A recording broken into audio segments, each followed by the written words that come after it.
दरिया सिंध के सक्खर के मकाम पर पानी में सतह में इजाफे का सिलसिला जारी है। आज भी 10,000 क्यूसेक इजाफा रिकॉर्ड किया गया। सक्खर के मकाम पर निचले दर्जे की सैलाबी सूरत हाल बरकरार है। मजीद बताएंगे हमारे नुमाइंदे अहकर रिजवी।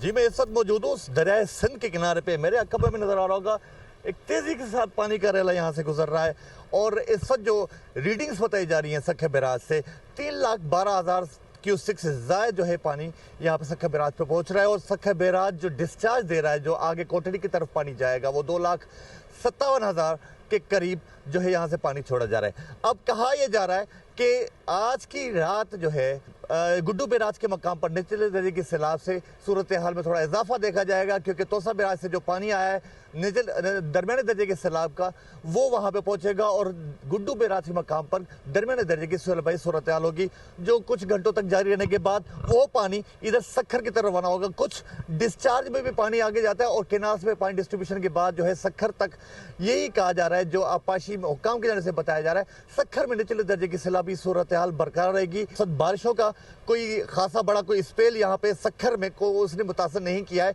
अगर बारिशें होती हैं तो उसके लिए भी शहरी इंतजामिया की जानिब से ये खातर खा इंतजाम की यकीन दहानी कराई गई है।